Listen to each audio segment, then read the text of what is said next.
everyone. All right. Oh, okay. We're getting started.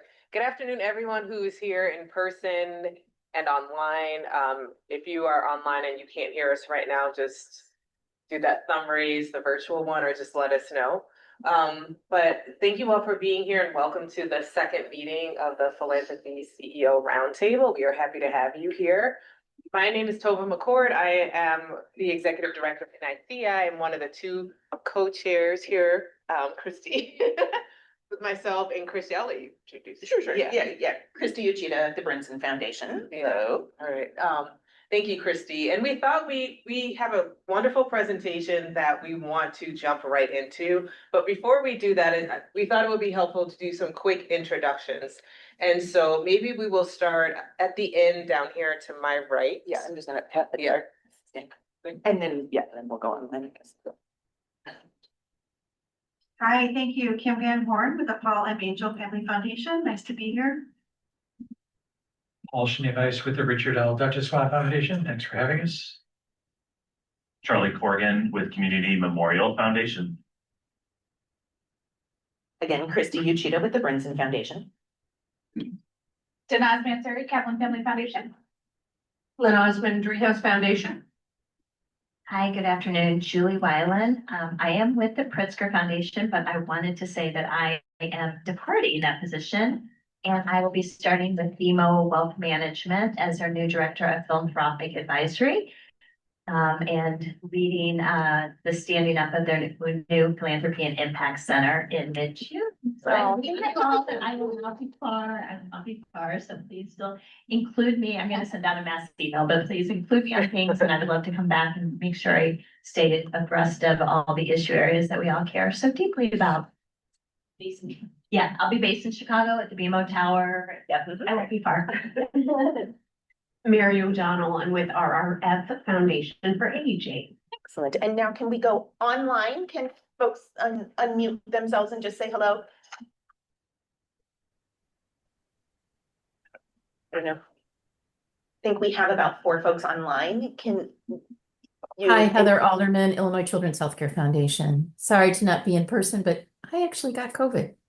Oh, sorry. No. Kate O'Connor with Grant Healthcare Foundation. Good to see all of you. Hi, Kate.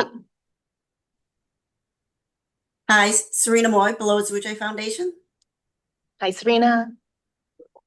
Yeah, I think there's one more person. Hi, Marianne Roser with the Duchess-Waugh Family Foundation. Hi, Marianne. Hi, it's so nice to be here. I wish I could be there. Yeah, you really do. It's a yummy lunch. It's great. Oh, darn. Okay, well, thank you all, and congratulations to Julie on the new role. If anyone has any other big news to share with us, please do. And at this point, I will turn it over to Christy to give us kind of a framework for our discussion today. Okay, so the last time we met, we were talking about what topics does this group want to cover, and AI was not on our list, but was the obvious topic that everybody wanted to talk about. And we are recording today's meeting, so this is a little bit unusual. Often we just, have topics we talk among ourselves. I didn't feel qualified to lead a conversation on AI, but we heard from our colleagues that both the Joyce Foundation, RLD, they are really leading in this area. They are doing a lot of good work that we could all learn from. And so we are so grateful to have some guest speakers today. The format of the meeting is that they're going to present a little bit, we're just going to do Q&A, but then they're going to take off and we'll have a conversation among CEOs, probably start at about 1 o'clock. We'll start that conversation and we're scheduled till 1:30.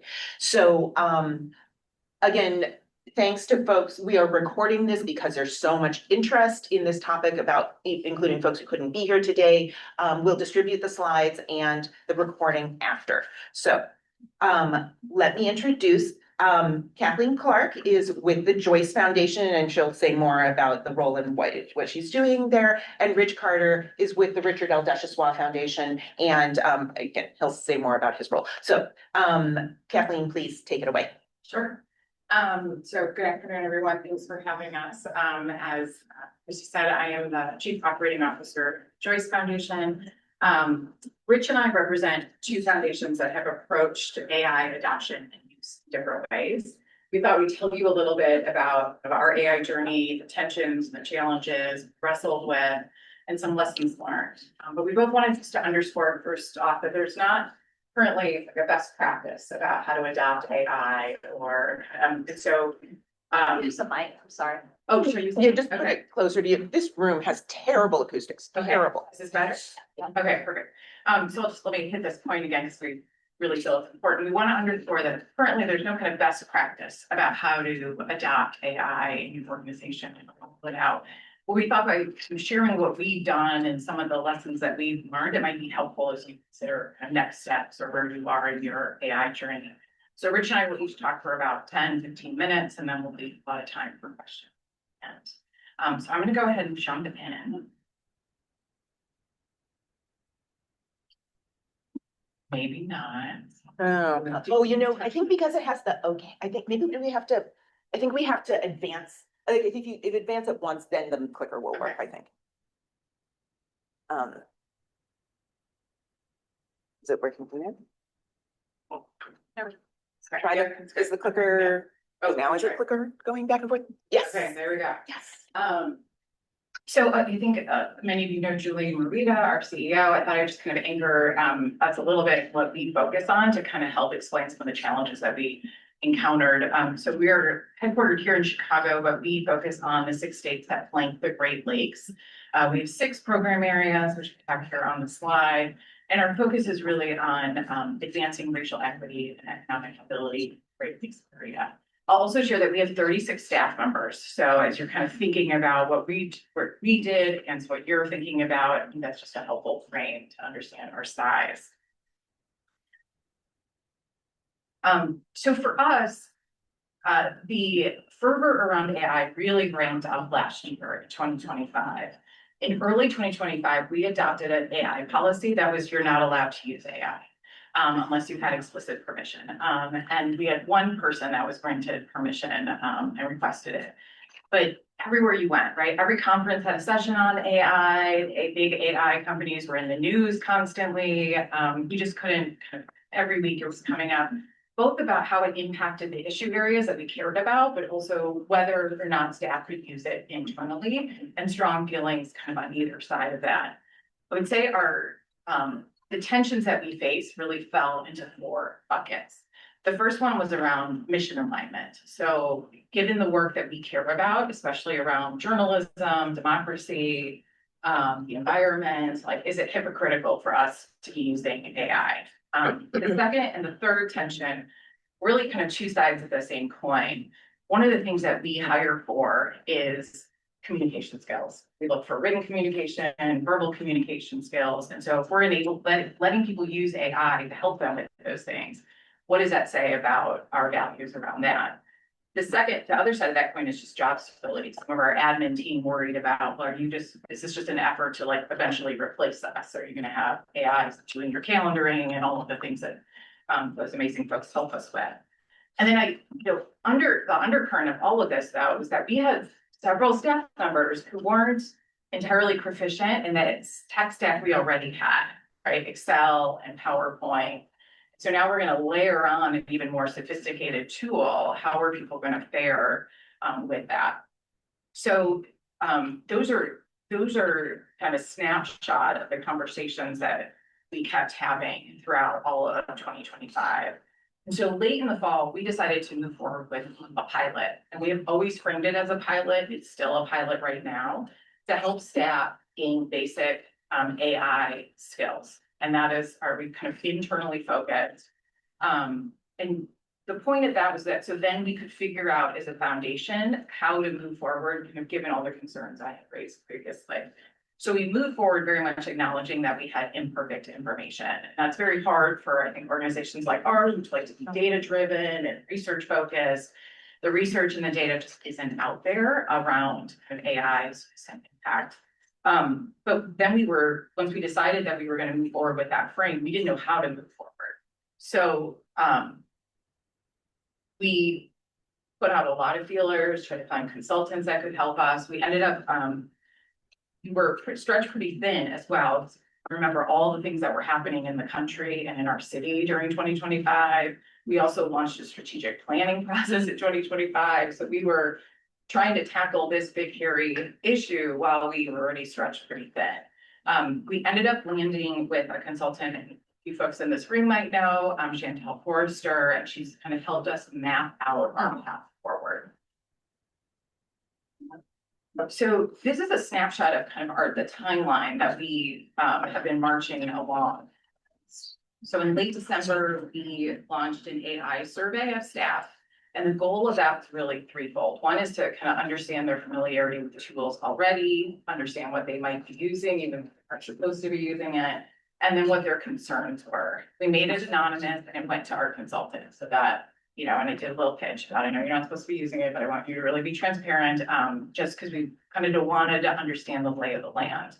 By January, we shared those results out with staff, and we also launched a staff working group. And that has been a really linchpin of our journey. We thought, you know, we'd have a handful of folks raise their hand because again, we had all this other stuff happening. And we had so about 70% of the staff. So that's about 26 people on this working group. And we decided just to let them all in. Like, these are big, hairy topics, and the more people we have wrestling with it, the more people will kind of help us get to a better place, but also understand the trade-offs that we're gonna have to make. In March, we approved an AI policy, which was vetted by and got a lot of feedback from that working group. And we approved 2 tools. And I'll quickly digress with my timeline here. We adopted ChatGPT and Copilot because we are a Microsoft house. Some of you may be Google houses, but because we're Microsoft, Copilot felt it was kind of an obvious choice. If I were to do it again, remember, I did this in March. If I were to do it again, I would just do Copilot. So if you're using Copilot right now, you know that the underbelly of it can pick Claude or ChatGPT. So there was like, I kind of have I have a duplicative tool right now.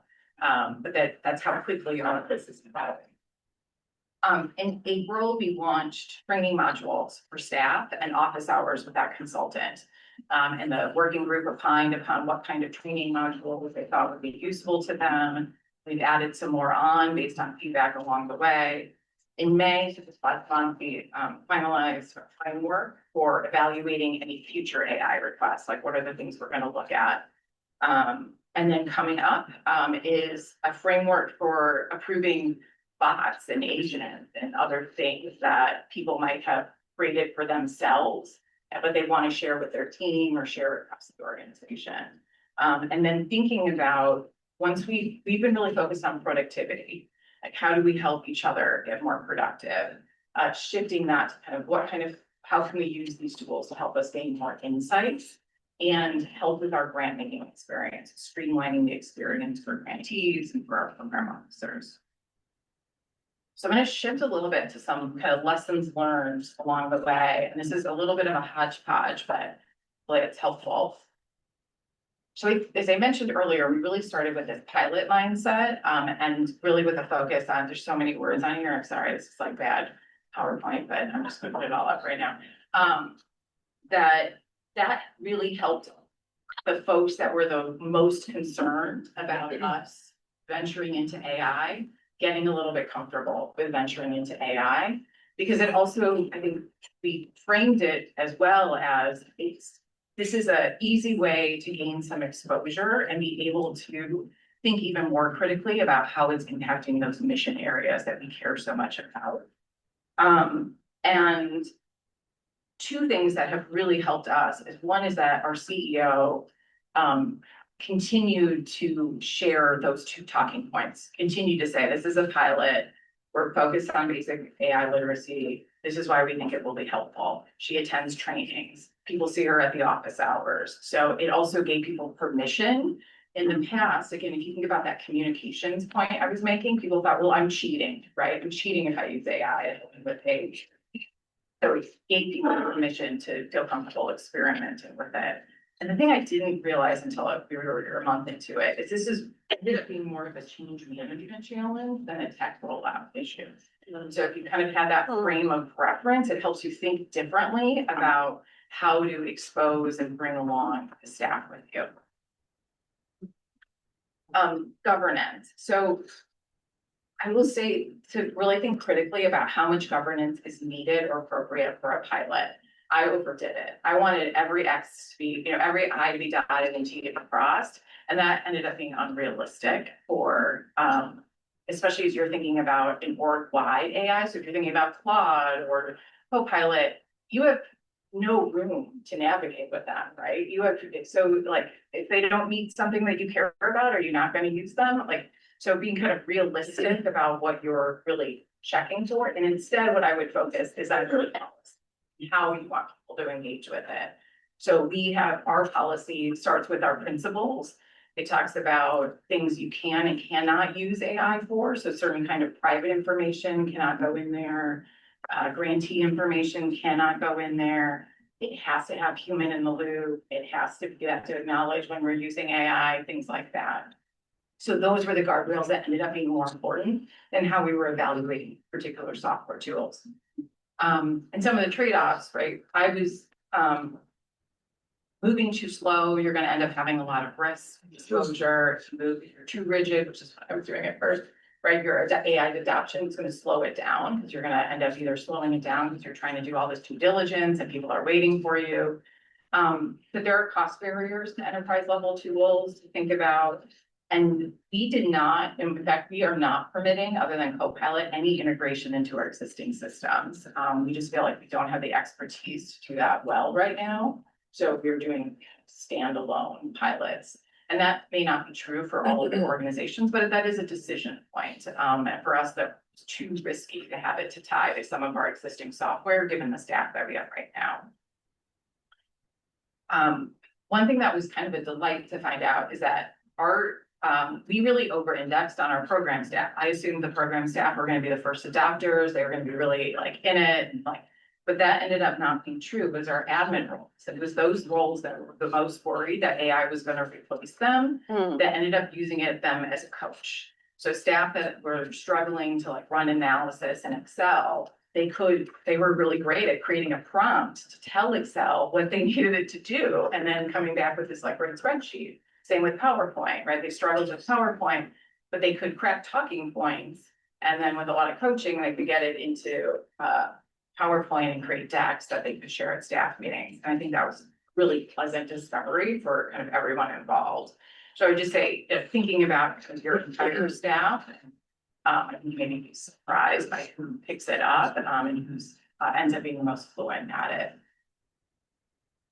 From a board perspective, the thing our board was most worried about was cybersecurity, and from a different angle than you might think. Cyber criminals are using AI as well, right? They're creating better phishing tools. They're exploiting vulnerabilities faster. Your Mythos has read articles about that. And so even if you decide we're not ready to do AI, you're still going to want to think about your cybersecurity framework and like what tools do you have, guarding the fence around your organization. And making sure that the organizations that are helping you with that are really on kind of up to date with the threats. And that you're training for staff as well to stay up to date.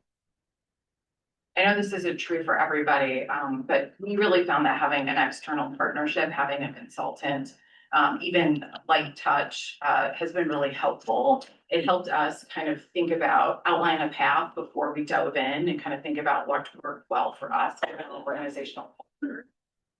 It also helped us stay informed about what others were doing, other foundations were doing, and what did they learn that worked well or not. So where possible, I found it really valuable. And the final piece is that the environmental and physical trade-offs are real. We have spent a lot of time looking into environmental impact in particular. And there's only one, I can't remember, I think it's not Claude, but one of the 4 big AI firms that even produces any kind of environmental information. And even that's incomplete. And then you don't know what to do with it. You're like, well, this is bad, but like, how bad is it? Are the other ones any better? So it's just, there's research that I think will be coming. It's just not available yet. And so, for all of us that have, are prioritizing social responsibility, and we also have a focus on climate, just understanding that there's going to be that tension and that there's not a lot of automation out there. And what we did, and I don't think it's not the only way to do it, but prioritizing that staff involvement helped them see that tension, right? So when we're talking about the framework and people were really insistent that we have something environmental to check it against. And we had to go back and forth and back and forth and like, well, what data is out there? Okay, great. I see this report. I don't know, what do we do with this report? Like, can you help us figure out? Like, what do we need to check that box? So by having them involved in the wrangling, I think they really kind of saw the trade-offs and the incomplete data. And what we ended up doing is we have a framework, right? And it has all the things you would expect to have. Like, is there a business need for this software, right? Do we have the budget for this software? Is there security around the software? Can we SSO it? But then we have environment and we have mission alignment. Right now, we don't have any criteria below it, but it's part of it. And we are also committing to reevaluate our policy every 6 months. And that when we go through that process, we'll look again at that framework. We established this policy as earlier this spring, but like it doesn't speak to agentic AI, right? That's now something that we need to think. So it's just evidence that this kind of keeps moving. And you have to think creatively about how to kind of honor the work that you do and still figure out what makes sense for your organization in terms of AI adoption. So I'm going to turn it over to Rich. Do we want to do questions now in between, or should we do both? I think now, are there any questions? Anyone have any? Or online, if you have questions, please let us know. Could you re-say the name of the fabulous consultant that you worked with? Oh, Yeah, we worked with Chantel Forster, Forster. And I can share her website after as well. Great. Chantel is formerly the head of the TAG, the Technology Association of Grant Makers. Yeah, that's great. It's also a beekeeper. Yes, yes. Handy in this line of work. Do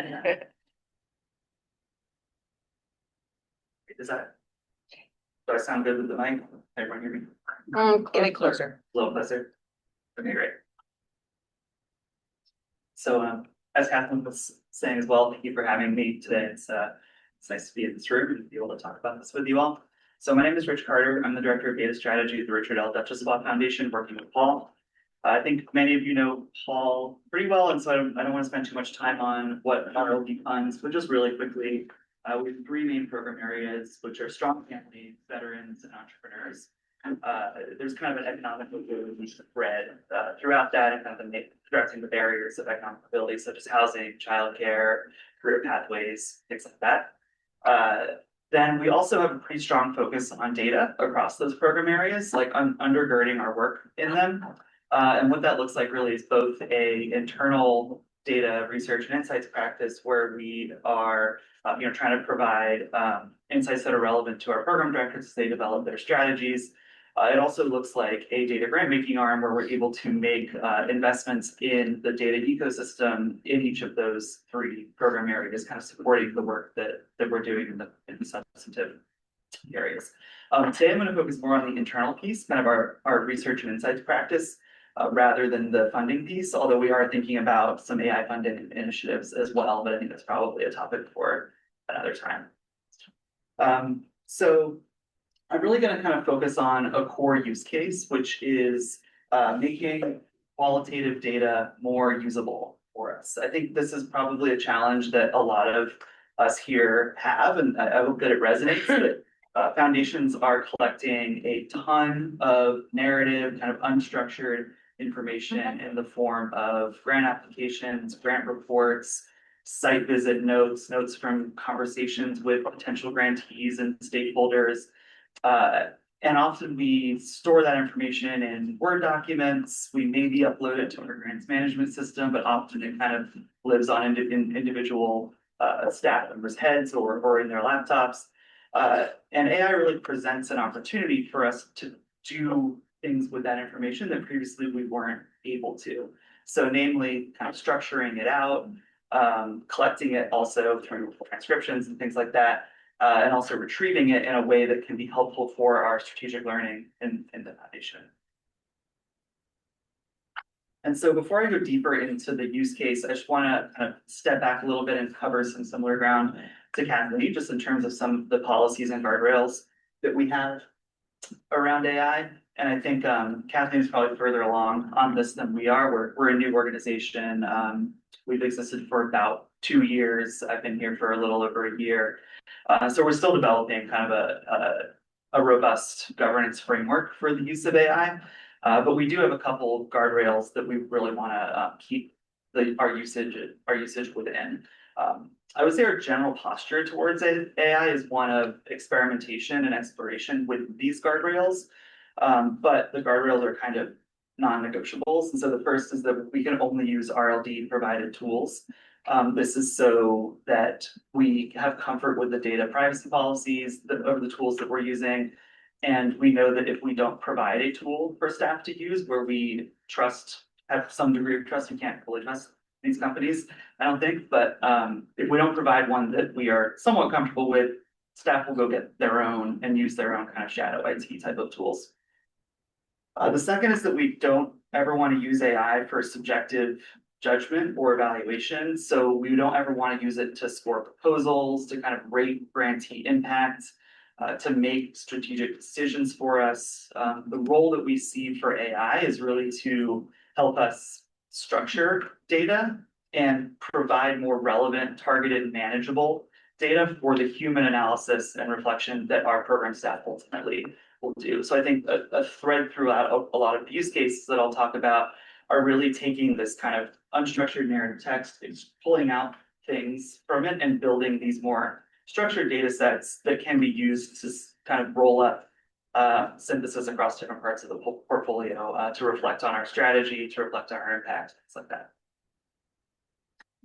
We want to be transparent about use. If we're going to take a transcription of a call, we want to ask for consent about that. Any work product that's developed with AI, that needs to be disclosed, similar to what you were mentioning. And then finally, we want to choose use cases that reduce the risk of bias and hallucination. So generally what this involves is most of our use cases take a lot of information and distill or structure it down to smaller sets of information rather than like asking a question and then generating like a large piece of text. So that latter piece is when you see a lot of models kind of making stuff up, or if you're going from a lot to a little, you can be very specific in the instructions, like don't have anything in your answer that is not specifically said in the source text, and that's kind of the type of use case that we generally want to be using. So I mentioned that we, are only allowed to use RLD provided tools, and so what are those tools for us? We have a couple different ones. The first is just Claude Teams for nonprofits. If you are a 501c3, you can get a license of Claude's kind of medium tier license for $8 per user per month, which is a pretty steep discount off of, I think, $25 that it would be normally. And so this is kind of our general purpose, like chat-based AI tool for staff, kind of the landing spot, knowing that staff would be going to use ChatGPT or whatever with a personal license. Maybe this is what we're providing so that they have an outlet for that urge that we have vetted. The second one is Notion AI, and I'm going to get in, this is going to be part of the use case that I can take a little bit of a deeper dive on, but Notion is basically a note-taking tool, and so we use it to consolidate our note-taking from stakeholder engagement processes, from grantee reporting conversations, from learning conversations. And so there's basically a database of a lot of qualitative information within Notion, and then there's an AI layer on top of that lets us query kind of our own internal RLD data. So that'll be the use case that I dive into a little bit more. And then finally, we use the Claude API as well. And so I won't go too deep into this today, but basically, if we wanted to embed AI in our data workflows, and so like classifying grants or kind of taking like for example, we upload documents that are like our top 5 funders, and we use the Claude API to extract out like who are the top funders and like put it in this table format, then put it into a database. So we have the Claude API embedded in some of our data workflows, and that helps us structure out information as well. But the main one again is Notion AI. Dig into a little bit more here. So yeah, the use case that I'm going to talk about is really kind of it's the most ambitious kind of future looking use case that we have at the foundation. That's really to make a centralized data warehouse of all of this qualitative information that we're collecting and have an AI layer on the top of that that can answer strategy relevant questions that our staff pose. So when I say all of this qualitative information, what am I talking about? So, grant applications, internal write-ups, Notion is storing, as I mentioned, all of our conversation notes with either potential grantees, peer funders, academics, anyone that we talk to, really, we have the notes in Notion. It also has a transcription feature that you can turn on with consent that will take the transcription of your call, give an AI summary of that, and then that is kind of stored in Notion as well. Currently, we're undergoing a process called our Learning and Impact Engagement process. So as a new foundation, our first 3 grant cycles, we call them learning grants. And instead of having structured reporting as a requirement on those grants, we instead ask the grantees to have a kind of learning conversation with us. So those are 90 minutes. There's a structured conversation guide. Staff are asking about less about the work of the specific grant, but more like, how do you see the ecosystem that you're working in? How do you see your role versus other players in the space? Like, what is your unique value add? What are some of the bottlenecks to progress more, broadly? What kinds of things are working well? What are your knowledge gaps?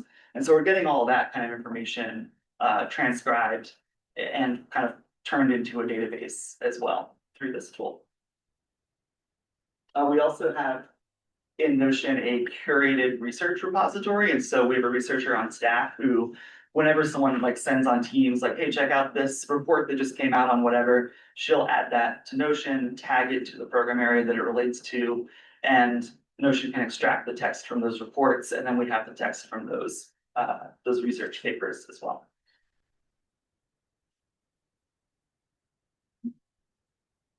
You won't see the text. Yeah, it's a little small here. So kind of what the future vision for what all of this could look like. On the left-hand side here are the data sources that I was just mentioning, the conversation notes, all of our grant making data, and like a research repository. And if we have all this in a centralized place and we have an AI layer on top of it, we can ask a wide range of questions that range from the kinds of things you would want to query out of your grant making database to the kinds of things that you would maybe want to hire an evaluator to go look through all your grant reports and kind of synthesize out impact and learning. So a lot of different use cases to this, but basically the goal is if we have all this information centralized, we can ask questions like, give me a breakdown of our grant making by issue and funding strategy, and it'll run a SQL query. It'll give you a table of, the numbers by different program areas and strategies. We want to be able to ask questions like, what are we hearing from grantees and field partners about the most effective strategies for increasing the supply of family-sized affordable housing? That's a unique approach that we're taking to the affordable housing crisis. We're asking about that in a lot of conversations that we're having. And so this tool will let us kind of ask those questions and get sourced cited answers from any conversation where that came up. And then let us kind of do the synthesis of those snippets into like our own analysis.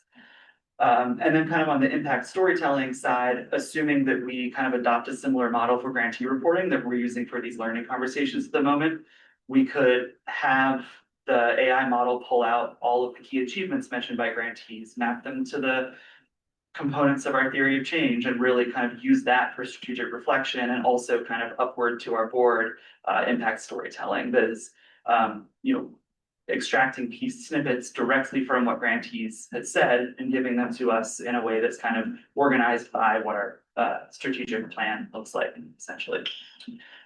So we also have a vision to make this to include quantitative information here. Most of what I talked about today is qualitative and kind of conversation notes and things like that. We also want to build the ability to bring in like census data or Chicago open data portal information, 990s, any sort of like private data that we might acquire. And that'll kind of expand the types of questions that we're able to ask in such a system.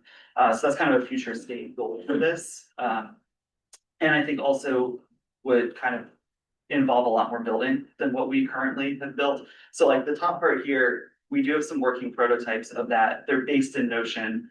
I think as we expand this to be more comprehensive and include more quantitative data, Notion will no longer serve our needs and we'll need to build something a little bit more custom for that. So finally, some key learnings and takeaways. For us, I think it's really important to draw the line between where something is a good use case for AI and where something needs to be done by humans. I think AI is really good at handling huge amounts of data, pulling things out of it, but we don't ever want to rely on the AI to do the end synthesis and analysis that should always be held for our program staff ultimately. The second is it's less about the tool than the use case, as Kathleen mentioned earlier. They're using Copilot and ChatGPT, we're using Claude and Notion. There's no right answer to that. I think really starting with what you want to be able to do with AI is the first thing, and then thinking about what tools and infrastructure you need to be able to get to that point. The third is that data quality and structure still matters, and maybe more than ever. I think Kathleen mentioned that this makes what was the phrasing you used? This makes cybersecurity like more of a raises the stakes. It raises Raises the stakes for cybersecurity. I think AI also raises the stakes for knowledge management and data quality, because if you don't have a system for centralizing the types of data that you want to be able to query with AI, then you're not going to be able to have that data accessible to AI. And so I think the adage of garbage in, garbage out probably applies more than it ever did. And I think another piece of this is knowing what questions you want to be asking in those qualitative data collection exercises, such as your grant applications to your grant reports, so that the responses you're getting align with the strategic questions that you want to be able to answer with the information that you're getting from those processes. And then the fourth is to think beyond off-the-shelf chatbots. We have this general purpose Claude AI, but that is not hooked into our internal data in any way. And to get to that point, I think there's an investment that needs to be made in architecture and infrastructure that kind of goes beyond the licensing of a tool like that. I didn't mean to show that slide. So that's it. All right, questions? Yeah, can I ask you a quick question? Yeah, go for it. Yeah, there you go. There we go. Thank you both. Very helpful and insightful and farther ahead than my foundation has gone down the path so far. Rich, just real quick on the giving data side, that's also the vendor that we use for grants management. I'm just curious, have you found them to be prepared and responsive for the questions that you have about integration with AI, or do you feel like they're earlier on the learning curve also? I asked because we actually were just talking about this in our office, that it's one of the big topics in their upcoming conference, and our grants manager is going to be focused on that. But just have you any reflections on them as a vendor and how prepared or responsive they've been when working with you? I think they are not doing a lot of the things that other grants management systems are doing in terms of building AI into their actual platform. But I think that's a good thing, because I think in some other tools, there's just like an out of the box, here's the AI summary that you get of the grant, but you can't ever customize what that summary is. You can't really do the things that you would want to do with the AI tool. Giving Data's approach is more, will let you get the data out of the system on the back end, and then you can do whatever you want with it pretty much. So there's a so this is like getting into the weeds a little bit, but there's a copy of the backend database that we have access to that we can then sync into Notion and then ask any questions in there, which has basically a copy of the whole Giving Data database accessible to it. And so accessibility for use by other tools is good. They're also coming out with an MCP server soon, so you can maybe use Claude or ChatGPT to hook directly into Giving Data. So I think they're on a good path. Thank you. That's me. I have a question. And then we should ask Mary Ann's question too. Yeah, that's actually my question too. Have your grantees and potential grantees, like, do they have a choice about being recorded? They do. Okay. Any conversation that we are having, we ask if they're comfortable with transcription. We also have in our grant agreement like how AI might be used with any of the information that they've submitted to us. So basically, we're saying that we will only ever use grantee information in tools that are RLD provision where we have vetted the data privacy policy, and the data privacy policy must adhere to 3 or 4 things, like it won't be used to train models, it'll be deleted within 30 days. There's a list of things that we say must be part of any tool's data privacy policy for us to use it. So that's in the grant agreement. And then, yeah, in conversations, we're never gonna do a, reporting or anything like that without asking first. And we're totally fine if someone says no. Has anybody said no? No one has said no. I don't believe, not in the conversations I've been in. Right, well, yeah, Adding quickly, like, there also will be conversations where we just don't want to turn that on, like site visits. We don't want to transcribe, because that's more about relationship building, things that you want to be able to have conversations that will not be on the record, essentially. And so, there are situations like in these like structured learning processes, yes, we want to be able to document those, but there are cases where we want to prioritize the relationship building and not have something recorded. internally as well, because it sounds like you record a lot internally too, so can people just opt out? And I think we do less internally, probably. Okay, Mary Ann, you have another question? Thank you so much. Rich, this is excellent, and thanks to the Joyce Foundation as well, especially for us smaller foundations. I think it's just so important to learn how. I'd love to dive deeper on this. I would love for Forefront to actually do a learning program on this, hands-on. But I'm wondering, like the Joyce Foundation mentioned that they don't put names of grantees. I believe that's what they said, grantees or people or anything like that into the system. Are you doing that? And how do you, like, what have you learned from doing that? Is that not safe to do? I know that internally here, we are allowed to use AI, but we do have, boundaries and rules around that as well. So I'll just clarify from the Joyce Foundation, that's right. We don't permit any grantee information. And part of that is because we haven't, we would need to disclose that to grantees, and we haven't. We would create a policy like you were just talking about so that the grantees would know that their information could be used in that way. Because we don't have that, that is why we restrict staff from uploading any grantee information. But I think there was also you there. Maybe I'm wrong. Yeah, I guess I'm just wondering, like, when you're putting data in, are you like really putting specifics about the financials of that organization and all of that? We're not putting it regarding financials. We wouldn't be putting in anything that isn't coming from a public 990. I don't believe that's the financial information that we do collect from grantees. And so I think it would be limited to public information what's in there on financials. So are you using AI or any of your team to help the writing process? So say, one of your team members is longer-winded and needs to consolidate the information to a shorter, more concise presentation for the board. Are you using it in that way? We are. So we do, some of our trainings have been about like writing prompts and how to construct the prompt in a way that will help you distill, like take this 5-page summary, help me pull out the main points, put it into a 1-page memo for this type of audience. This is who I am, right? I'm the senior program officer to this. So some of our training has been focused on helping people create better communication, whether it's a memo or a PowerPoint. We explicitly in our policy and in our trainings talk about we take the sandwich approach. You're doing the first pass. You're giving you're writing the 5-page document that then you're trying to, AI will then take a pass at it, and you are the final. You're reading it, you're reviewing it, you're making sure that it's appropriate, the context is right.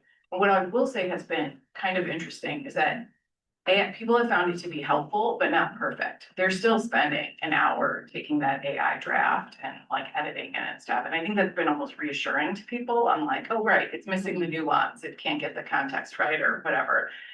Versus like, oh, right, AI could just replace me by with a well-worded prompt. Are you putting the grantee name in it, so it's dance company XYZ, or are you blanking out just faking the name? We don't do memos to the board that are typically about grantees. They're usually about our issue area. So like, here are the trends that are happening Okay. around gun violence prevention. So if it was a memo about grantees, they would not be permitted to use it. That's what I wanted to know, here it's editing a grant proposal. Yes, they're not allowed to use it for that purpose. I like that sandwich approach, and I think like internally at Brinson, again, we are using it mostly in that text editing kind of way, right? Where you ask, like wordsmith this email for me or whatever. But Kathleen, could you give some other use case? I mean, Rich, your use case is so fascinating, and I just think our minds are probably all blown that you're a new foundation able to start with your data in an AI system like that is so fascinating. But Kathleen, share some of the other use cases that have come up in addition to like text editing. Like what have folks found it to be helpful in the office? I didn't know this before going into this, but just all the ways you can use it with Outlook. So, we're, find like 5 times at work for these 27 people's schedules, right? Which would take an assistant usually like hours to like, so things like that, or at the end of the week, find any emails that I have, that seem important that I haven't responded to, or we have some, we've got a training on Sunday night, send me an email for Monday morning that summarizes my week, and who I'm meeting with and what I need to prepare for and who will be the attendees. So it can do a lot of like productivity things, that in some cases have been very helpful to our assistants. In some cases were things we were internally doing just ourselves, and it saved a lot of time. I work in Excel quite a bit, and so I'm usually dealing with a lot of financial data, and sometimes just the formatting is tedious, right? And before I have to go like line by line and so we're doing a big enterprise risk evaluation right now. I've got a big huge spreadsheet. It's got like 12 tabs. We've got multiple authors. They all formatted it different. Someone used bullets, someone used dash, despite like, please don't do that. But, and so that would have taken me an hour to go through, and instead I can say, please remove all the bullets or dashes, please structure it in this way. So there's a lot of little things like that end up saving you, several hours in a week. I have a question. Here, can you send this down to Jane? But go ahead, Rich, and while Jane is getting the mic. Sure. I was gonna say, related to that, I found it quite useful for like doing a first draft of slides. And so also in the spirit of transparency, when AI was used, I did a first draft of these slides with an AI tool. And it's great for me because I really hate nothing like making PowerPoints. But I think to the point that you were saying, I'm not sure how much time it really saves me, because there's still, even if you get a first draft, it's nice that you don't have to like draw all the shapes individually, like you kind of have like the structure, but taking that first draft and getting it to a point where you're comfortable with it, there's still a ton of work in that. And I'm actually not really sure in a use case like that if it is saving me time of just kind of starting from scratch. So Jane and then Dinah. Oh, flip the button. You have to turn the button on. Hi, can you hear me? Yes. Sorry I'm late, so maybe this was answered. I'm Jane Kimondo from Crossroads. A lot is going on here. So one, I wanted to ask, I think it's Rich.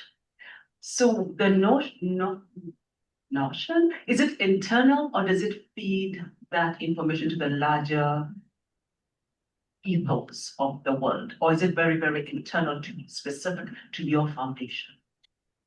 On the data that it has access to, it is only our internal data. You can kind of decide, like, should it be able to go bring in information from the internet as well to kind of augment or be part of the answers that it's giving.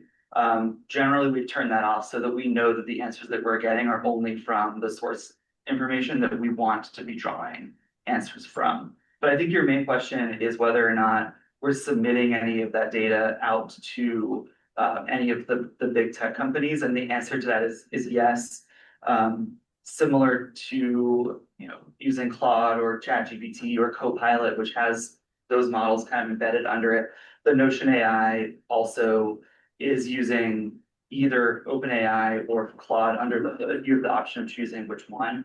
And so really, like, for us, we use the one that we were as comfortable as we can be overall in terms of their data privacy and just like who they are as a company. But it's still going out to the internet. I think that the future state of what we maybe ideally want is to have something that is internal, so that our information is not, leaving our servers and going to any of the companies. And that's exactly why we're struggling really, really hard. So we're a social justice organization right now. It's really political. It's all the things that you can imagine. So our tension is that. So we do not want to give more than everybody needs, right? So I'm just trying to think about us as institutions and how we're balancing what the world looks like and politicians and just like all the politics that's out there and then our own feeding that, right? So that has been a really big tension. And then also thinking, now I'm going to just like how we are sitting with it and we're going to change. I know this is like something that's coming and you can resist as much as you can, but maybe eventually we'll have to like embrace it in its fullness. But the tensions we're sitting is that's one. Like we're feeding 40 years of social justice movements in Chicago and all that. That feels like a little something. Then the other thing is just the displacement. Like right now when our grantees come to us because they've been displaced because of the data center. So then that's another tension. So we're going to use all these tools. Again, I'm just talking on top of my mind. And then we're going to turn around and fund grantees so that they're not displaced and moved and their water is not poisoned. So I'm really struggling with that a lot. I know there is. Then the last thing I want to say, it's also like AI is reducing staff. So if we're not going to hire an assistant because AI can do that, right? So these are all the tensions of AI. And we who serve this public good, like how are we sitting with that? Like what does that mean? And I know it's a big question and everybody gets to make a decision, but how do our values play sometimes or not? Or is it just like we give up and say like, okay, this is the way the world is going and let's move on, or we'll be left forever in the dark ages? I think that what you just articulated very much was a lot of the tensions that we were facing and we continue to have. And I think that there's not enough research being done about so many of these issues. I think it was the Urban Institute or was it Brookings that a couple months ago came out about, their theories about like workforce and the impact of AI on workforce. We are funding a lot of data center environmental impact work through our grant making to try and help accelerate the speed at which we're getting transparency around that. But it's really hard to it's hard to figure out what to do and to separate what people are concerned about with what we know at this point.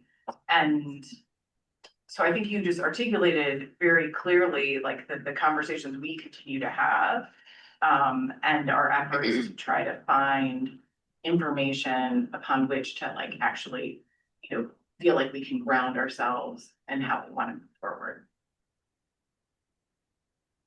Dinaz, you had a I question? don't, go ahead, go to Marianne. The question online. Oh, I think. Oh, is that, yeah, I think that would be, yeah. oh, okay, good. I don't even know that this is so much of a question, but it builds on something you said, Rich, which is at the end of the day, some of this stuff may take us the same amount of time, even if we're using a tool. But I will say that I tend to be a cynical person, so this is a glass half full thing, which is unusual for me. But for example, I have a board meeting next week, had a 2-page document that I needed to put into a deck, had been putting it off because I don't want to deal with all the formatting stuff and I didn't want to think about it. And I had Claude take a first pass at it. And so even though I'm going to do the same amount of work, there is a momentum and a confidence and an energy that came from just not starting with a blank page. And it's a tiny little thing, I think, but there could be some sort of energy momentum benefit here that get people to actually do better and do more and be more productive and creative because they're not necessarily having to start with a blank page, or they can sort of have some editing help. I don't know, maybe that's Yeah. silly. It's maybe a question of like, the time that you're spending might not be any different, but it's what you're spending your time on. Right. You can maybe focus more on the content and the actual talking points than like fiddling with the shapes colors to make them the same size or. Yeah. Also, thank you for all of your points. I agree with all of them. I think like often when we're talking about responsible AI, that is an oxymoron in itself.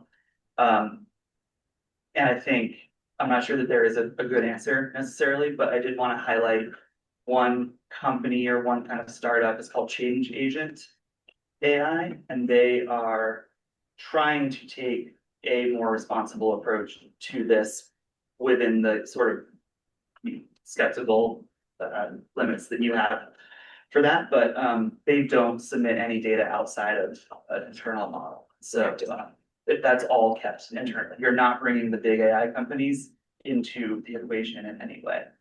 And it's made for social justice organizations. That's so helpful. Thank you for that specific name, Rich, because I think some of what we hear is, again, like, I think it's because we're relatively small. Like, we can't have a firewalled AI that's just us. Like, the universities and folks that we fund, that is what they do. That's how they prevent their data going out to the big AI companies, right? They firewall, they have their own AI just for the university, but obviously we just can't manage that. So Lynn, to your point, that's why we don't put our grantees' names into Copilot, because it will just go out there. Okay, but Yeah. that we should just take. Yeah, we have time for one more question and then we'll have our conversation amongst ourselves. So, yes, go ahead. To what end? So I loved an awesome PowerPoint, both seeing it and making it. And as a former English major, I love beautiful writing, and I want my memos to tell what they need to say and what others. Better communication is always better. But to what end? Do you see this improving your grant making? Does this? I mean, I get it. It informs our theory of change. Maybe it begs the question of, is there a shortcoming that you're feeling now and that this is going to fill that hole and things are going to be better? Or is it just like, here's a better calculator and we can get the numbers faster? Even though the old calculator was still accurate. I'm still wrestling with but I work at a teeny tiny foundation. So the what for is still out there for me. Or for what? Yeah. I don't think I have an answer to the PowerPoint or the writing question, because I think I agree with you that there's just something about something made by a human that an AI can't replicate. I think on the use case of, we have so much qualitative information that to kind of get to make sense of it outside of the kind of point in time initial purpose for that piece of documentation, whether it's a grant application and that's what we need to decide whether or not to make the grant, or it's a report and I need to kind of like check a compliance box. That aggregate learning that can come from the rich insights that are in all of those 20-page reports that there are hundreds of per year for however many years that a foundation may have existed for. I think that the ability to, without straying from that, the exact text that the grantees or whoever had written, and being able to then pull out the relevant things that were said on a strategic question that we have, I do think that is novel and quite useful, both for retrospective, but also then what do we do next based on what we've learned from that experience. So. Yeah. For me, I think that where AI has been the most helpful is on helping me focus on the things I want to focus on, like writing the memo, a persuasive memo, or thinking about how to communicate or frame something to staff. versus spending 8 hours on an Excel spreadsheet or, so I think it's actually helped that, so to me, that's the usefulness of this tool is helping with some of the administrative tasks. I've got it, I have an assistant, which is wonderful, she's amazing, but like, there's still things, I need to have done. But if I can have the AI help me with that, then I can spend the time on the things that I think you're describing. Increased job satisfaction is awesome. Or productivity. Productivity, Right, yeah. Thank you. This is helpful. I think there's another element that we didn't yet come up, but I think speaks to is cognitive health as well. And we had one of our training sessions as we charged our core consultant with like, tell us all the current research around the environment, around cognitive health, around like all these things. And she partnered with our environment team around it. But there is this huge cognitive health piece of it, right? That speaks to how we're all using our phones, right? How we and how that is progressing with AI as well. And so I think it's important to keep that in mind because there's AI cannot replace the human right now in terms of the value, the nuance that we see, how we can persuade and convince people. And so I think both Rich and I would agree that we can't do the work we do without there being significant, overwhelming amount of human engagement and involvement. Thank you. Can I just say one thing? Yeah, Sorry. So we also noticed a really big increase in the number of proposals we received because grantees, I think, are using AI, right? So that's one. Two, then we go for the site visits and it's not that. So, right, AI just uses beautiful proposals and fit everything, hit all the marks, the criteria and all that. So the two things happen. One is the cost of reviewing all those proposals, short of using AI. Two is the opportunity cost for those who were genuinely doing the work and did not use AI and never got into the science. So those are, and then the last thing I'll say, one of our sibling foundations, a statement, like 4 grantees on their portal about the use of AI, and I now can't remember the scope of that, but just like please declaring like this is a thing, and now really was saying use it or not use it. I mean, I guess it depends on that, but it just another thing that we could have sort of the right one. Yeah. Well, we want to thank Kathleen and Rich so much. This is super interesting and as you see. Oh, I'm sorry, I think now we've stepped on the time of your next meeting, but please grab some food. We have maybe another 10 minutes or so to maybe discuss, Jane, I think some of the